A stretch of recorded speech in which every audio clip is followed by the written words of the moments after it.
Hello friends, welcome to JG classes, Jai Gurudevam classes. दोस्तों देखिए, हमने परफेक्ट कंटिन्यूअस टेंसेस पढ़ रहे हैं। उसमें हमने पहले पढ़ा था प्रेजेंट परफेक्ट कंटिन्यूअस। दूसरा टेंस हमने पढ़ा है पास्ट परफेक्ट कंटिन्यूअस। वीडियो आपको मेरे चैनल में अवेलेबल है। आज हम अंतिम टेंस पढ़ रहे हैं अपना, फ्यूचर परफेक्ट कंटिन्यूअस। देखिए, बड़ा ही आसान टेंस होता है ये, फ्यूचर परफेक्ट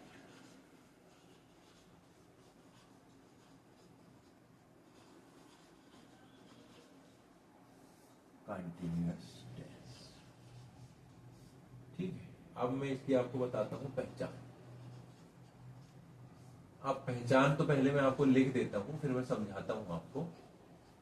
रहा होगा, रहे होंगे, रही होगी, इत्यादि। ये जो सेंटेंसेस हैं ये हम फ्यूचर परफेक्ट कंटिन्यूअस टेंसेस में बोलते हैं। देखिए कैसे, मैं आपको समझाने का प्रयास करता हूं, आप समझिएगा क्या होता है। परफेक्ट कंटिन्यूअस टेंस जब हम पढ़ते हैं फ्यूचर का, थोड़ा सा समझने वाली चीज है। क्या हुआ कि वह इस शहर में रह रहा होगा। ठीक है, ये तो फ्यूचर कंटिन्यूअस से भी बोल सकते हैं। तो फिर फ्यूचर परफेक्ट कंटिन्यूअस की क्यों आवश्यकता है? फ्यूचर परफेक्ट कंटिन्यूअस की आवश्यकता इसलिए, अब देखिए मैं आपको ये बता रहा हूं, इसमें जो घटना है ये कंटिन्यूअस फॉर्म में चल रही है, तो कंटिन्यू चल रही है। तो ये घटना जो कंटिन्यू चल रही है, ये या तो वर्तमान से शुरू हुई है, ये जो घटना है ये वर्तमान से शुरू हुई मानी जा सकती है, या फिर भविष्य में ही शुरू हुई है और भविष्य में ही किसी एक पर्टिकुलर पॉइंट पे चल रही है, और उस पर्टिकुलर पॉइंट पे हमको वो कंटिन्यूअस फॉर्म में मिलेगी। आप मेरी बातों को समझ रहे हैं? तो देखिए, एक घटना जो है वर्तमान में चल रही है। अब जैसे मैं वर्तमान में एक एग्जांपल दे रहा हूं, ये वीडियो में बना रहा हूं आपका रविवार को, आज शायद 14 तारीख है, 14 जून 2026 को मैं 4 बजे ये वीडियो शूट कर रहा हूं। तो मैंने ये बोला कि ये जो वीडियो है अगले 1 घंटे तक, यानी 6 बजे तक ये वीडियो जो है 3 घंटे से चल रहा होगा। अब आया अगर आपको समझ में तो समझिए, यानी अगले 3 घंटे तक, यानी 7 बजे तक ये वीडियो 3 घंटों से चल रहा होगा। यानी घटना जो है ये शुरू कब हुई? अभी 4 बजे, और 3 तक, सॉरी 3 घंटे यानी 7 बजे तक, 7 बजे तक ये वीडियो 3 घंटों से चल रहा होगा। यानी 7 बजे तक, 7 बजे का जब हुई शाम को 3 घंटे बाद, तो उस समय तक ये वीडियो 3 घंटे तक चल रहा होगा। मेरा कहने का मतलब ये है कि जैसे इस क्लास में बच्चे अभी मान लीजिए पढ़ रहे हैं, तो 3 महीने बाद भी वो क्लास में पढ़ रहे होंगे, तो हम क्या कहेंगे? The students will have been studying in this class for 3 months, 3 महीनों तक, बाय अक्टूबर, यानी अक्टूबर तक 3 महीने तक, अक्टूबर तक 3 महीने से पढ़ रहे होंगे। और मैं इसको क्लियर करता हूं, आप देखिए, मैं आपको बता रहा हूं इसका स्ट्रक्चर। ठीक है, ये आपको समझ में आएगा, थोड़ा सा आप मुझे समझ लीजिए। I, we, you, they, plural number, he, she, it, singular number. Actual में क्या है दोस्तों, देखिए आई और वी के साथ क्या लगेगा? शैल, और बाकी सारे सब्जेक्ट के साथ क्या लगेगा? विल। आई और shall will have been verb का फर्स्ट फॉर्म में आईएनजी और अदर। अब मैंने आपको यहां पर कई बार बता चुका हूं, ये तीसरी बार बता रहा हूं। पहले लगता है सेंस, सेंस का मतलब होता है से, इसको बोलते हैं period of time, sorry point of time. ठीक है, अब पॉइंट ऑफ टाइम में मैंने आपको बताया था, जैसे आप लगा सकते हैं since morning, since evening, since January, since 2 अक्टूबर। ठीक है, सिंस मंडे, ये मैंने आपको बहुत प्रकार से बताया है, आप मेरे पुराने वीडियो में भी देख सकते हैं। फिर हमने लगाया है फॉर, फॉर का भी मतलब होता है से, इसको कहते हैं हम पीरियड ऑफ टाइम। ठीक है, जैसे कि फॉर 2 आवर्स, फॉर 2 आवर्स 2 घंटे से, फॉर 2 मंथ्स 2 महीनों से, फॉर 3 वीक्स 3 हफ्तों से। इस प्रकार से चलता है। जो चीजें काउंट हो जाती हैं वो फॉर में लगाते हैं, जो चीज काउंट नहीं होती है वो सिंस में लगाते हैं। जैसे since morning, since evening, since afternoon, since 2 अक्टूबर, ये गिना नहीं जा सकता। जैसे सिंस फॉर 2 आवर्स 1 और 1 2 hours, for 3 months 1 2 3 months, for a long time एक लंबे समय से। तो ये जो चीजें हैं वो फॉर में लगती है।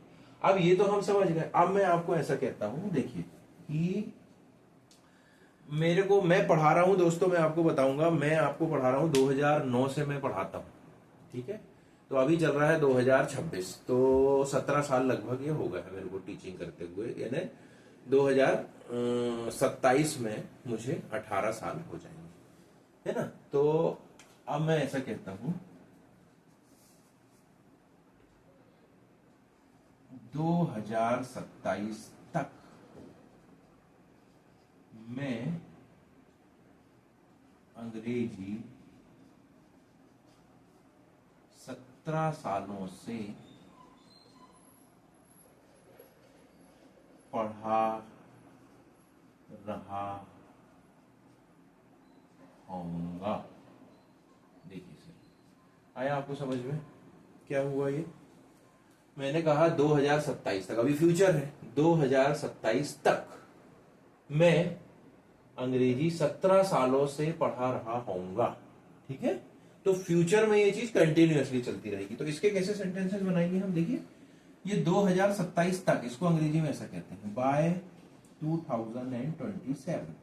अब यहां से हमारा टेंस शुरू होगा। ये तो मैं सिर्फ आपको समझाने के लिए ऐसा लिखा हूं, by 2027, by 7 o'clock, by Thursday, by January. तो आप ऐसे यहाँ पर बाय के साथ ये सब चीजें लगा के अपने सेंटेंसेस को स्वाभाविकता से बोल सकते हैं, लिख सकते हैं और समझ सकते हैं। आई, आप देखिए इसी को घुमाइए, I shall have been teaching 17 सालों से अंग्रेजी। I shall have been teaching English 17 सालों से। 1 2 3 4 गिन सकते हैं, तो सेंस लगेगा नहीं, क्या लगेगा? For. Very good, for 17 years. आया कि नहीं बेटा समझ में? ठीक है। तो ऐसे हम फ्यूचर परफेक्ट कंटिन्यूअस टेंस को समझ सकते हैं कि by 2027 I shall have been teaching English for 17 years. ठीक है। अब हम अगर और जानना चाहें इसका नेगेटिव बना दें, तो हम नेगेटिव भी बना सकते हैं। बहुत ही आसान होता है नेगेटिव बनाना। क्या करना पड़ेगा हमको नेगेटिव बनाने के लिए? शैल और विल के बाद हम क्या लगा देंगे? नॉट। ठीक है। और फिर हम इसको ऐसा बोल सकते हैं कि 2027 तक मैं अंग्रेजी 17 सालों से नहीं पढ़ा रहा होऊंगा। आएगी नहीं समझ में? अब हम इसका ट्रांसलेट करते हैं। बिल्कुल सही। बाय 2027 आई शैल, और तुरंत लगाइए not have been teaching English for 17 years. आया कि नहीं समझ में? क्यों बेटा, आ गया? Very good. अब आप इसमें देखिए कि इंटरोगेटिव अगर हमें पूछना है तो बहुत ही सिंपल है। मैंने आपको सारे टेंसेस में बताया है इंटरोगेटिव पूछने के लिए। आप मेरी प्लेलिस्ट में जाके देख सकते हैं, पूरे चैनल में वीडियो पड़े हुए हैं टेंसेस के। आपको जो हेल्पिंग वर्ब है, अगर विल वाले सब्जेक्ट है तो सामने और सेल वाले हैं तो सामने। लेकिन मैंने आपको हमेशा बताया कि आई और वी से कभी प्रश्न नहीं बनेगा। तो आई और वी जो होते हैं फर्स्ट पर्सन होते हैं, यू जो है सेकंड पर्सन होता है, और बाकी के जो होते हैं थर्ड पर्सन होते हैं। तो जब भी हम इंटरोगेटिव बनाते हैं तो इसका रूल होता है कि फर्स्ट पर्सन यानी I and we will be converted into second person. यानी आई और वी का जैसे ही इंट्रोगेटिव बनेगा तो वो यू में कन्वर्ट हो जाएगा। ये एक लाइन होती है, आप अपने दिमाग में बैठा लें। ये आपको कॉम्पिटिटिव एग्जाम में और नारेशन पढ़ते समय बहुत इंपॉर्टेंट है और हेल्पफुल करेगी कि first person will be converted into second person for making sentence of interrogative. ठीक है, तो हम इंटरोगेटिव बनाएंगे तो क्या हो जाएगा हिंदी में कि 2027 तक फिर क्या आपको अंग्रेजी नहीं, हाँ, क्या आप अंग्रेजी 2027 तक क्या आप अंग्रेजी 17 सालों से पढ़ा रहे होंगे। ठीक है, और प्रश्नवाचक से। तो अब इसका इंट्रोगेटिव ऐसे बनेगा बाय 2027 अब will you have been teaching English for 17 years और इंट्रोगेटिव का साइन। देखिए, अब इसका उत्तर जब हम देंगे तो दो ही प्रकार के उत्तर होते हैं। मैंने आपको सारे टेंसेस में सिखाया कि इसका उत्तर एक तो यस में होगा और एक नो में होगा। तो हाँ, मैं 2027 तक 17 सालों से अंग्रेजी पढ़ा रहा होऊंगा। तो हम इसका आंसर इंग्लिश में देंगे तो हम क्या बोलेंगे, बस by 2027 yes I shall have been teaching English for 17 years। नहीं, मैं 17 सालों से अंग्रेजी नहीं पढ़ा रहा होऊंगा 2027 तक। तो no, by 2027 no, I shall not have been teaching English for 17 years। आएगी नहीं समझ में बेटा आपको? तो इस प्रकार से हम बना सकते हैं। एक और हम सेंटेंसेस बना सकते हैं कि मैं इस शहर में दिसंबर तक 10 सालों से रह रहा होऊंगा। ठीक है, या फिर चलो अब सेंटेंस बदलते हैं, वे से करते हैं। वे दिसंबर तक 20 सालों से क्रिकेट खेल रहे होंगे। तो हम कैसे सेंटेंस, वे दिसंबर तक, तो हमने क्या बोलना है, by December. They will have been playing cricket for 20 years। 2 दिसंबर तक वे 20 सालों से क्रिकेट नहीं खेल रहे होंगे। तो हम कहेंगे by December they will not have been playing cricket for 20 years। क्या दिसंबर तक वे 20 सालों से क्रिकेट खेल रहे होंगे? तो हम इसका इंटरोगेटिव बनाएंगे तो will they have been playing cricket for 20 years by December। तो हम या तो बाय दिसंबर को पहले भी लगा सकते हैं, लास्ट में भी लगा सकते हैं। ठीक है, ये एडवर्ब होता है, एडवर्ब ऑफ टाइम है, एक मैनर है। अब over the time I will explain all these things separately. तो अभी तो आप बस इसको इतना सा समझिए कि ये बाय 2017 का मतलब या बाय दिसंबर का मतलब ये होता है कि तक। ठीक है, इस प्रकार के सेंटेंसेस। अब जैसे मैं ये कहना चाहूंगा कि कल सुबह तक मैं 4 वीडियो बना रहा होऊंगा, है ना। या फिर मैं भी नहीं, मैं कहता हूं एक शिक्षक कल सुबह तक 4 वीडियो बना रहा होगा। तो हम कैसे बोलेंगे, बाय टुमारो, कल सुबह तक। तो by tomorrow morning a teacher will have been making, और by tomorrow morning a teacher will have been shooting some videos of his teaching. ठीक है, तो सुबह तक कुछ यानी एक शिक्षक जो है वीडियो शूट कर रहा होगा।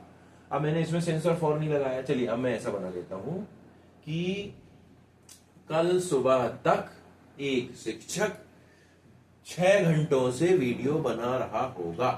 तो by tomorrow morning a teacher has been making videos for 6 hours. इसका नेगेटिव बनेगा, by tomorrow morning a teacher will not have been making videos for 6 hours।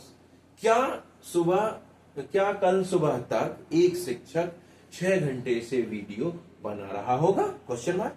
तो हम बहुत ही आसानी से इसका बना सकते हैं। हम क्या करेंगे, will a teacher will have sorry sorry sorry bye tomorrow morning will a teacher have been making videos for 6 hours question mark. फिर आप उसका यस में और एक नो में आंसर दे दीजिए। या फिर मैं ये कह सकता हूं कि हम इस शहर में 20 सालों से रह रहे होंगे, ये भी हो गया। एक टीचिंग का एग्जांपल दे दिया, एक मेकिंग का टीचर दे दिया। अब एक पढ़ने का दे देता हूं कि बच्चे, जैसे मैं ये कहूंगा कि वह बच्चा यानी वह लड़का, एक लड़का हम कहते हैं 2028 तक 2028 तक 5 सालों से उस स्कूल में पढ़ रहा होगा। तो हम क्या कहेंगे, बाय यानी 2028 तक वह लड़का उस स्कूल में 5 वर्षों से पढ़ रहा होगा। तो bye 2018, bye 2028 a student will have been studying in that school for 5 years। तो बेटा ऐसे आप इस स्ट्रक्चर का उपयोग करके बहुत सारे सेंटेंसेस बना सकते हैं। वर्ब्स हमने बहुत सारी लिखाई हुई है, आप हमारे चैनल पे देखेंगे आपको पी सी टी की वर्ब मिलेंगी, हम और वर्ब्स का उसमें कलेक्शन डाल देंगे और इस प्रकार से आप इसको सेंटेंसेस बनाइए तो आपको मदद मिलेगी। I have been thinking that कि after completion of this video I will make a analytical video over tense, यानी एक विश्लेषण डालूंगा मैं टेंस के ऊपर, एक सम अप करूंगा टेंस को। तो उस वीडियो को जब आप देखेंगे तो आपको एक ही टेंस में एक ही वीडियो में वो पूरे टेंसेस एक्सप्लेन किए जाएंगे, एक ही वीडियो में। प्रेजेंट इंडेफिनिट से लेके फ्यूचर परफेक्ट कंटिन्यूअस तक के 12 जो टेंसेस हैं, all tenses will be included in only one video. That video will be of 130 minutes, 1 hour and 1.5 hour, है ना। तो you can see that video, but before seeing that video I think you should watch all these videos separately for understanding what the tense structure and what the teacher is speaking in front of you. So these structure will be very helpful for you to understand what am I explaining, what I want to explain you, what are the minute things which are being explained by me in all these videos. Okay, on that particular video I will not explain thoroughly, okay, I will sum up the 12 tenses on that video. So these proper or particular parts of the tenses of each video will be very helpful for clearing your doubts, and after that you should watch that video. So tomorrow or day after tomorrow the video will be uploaded in the channel. So I request you all friends, please watch each and every video of tenses to understand the particular subject, main verb, subject, helping verb and main verb agreement. That is called subject verb agreement. Subject verb agreement is very basic concept of English, or this concept can be grasped from tenses. If you are improving your tense, that will improve your English. So I request you to see the videos, comment on comment section and like and subscribe the channel. Thank you friends.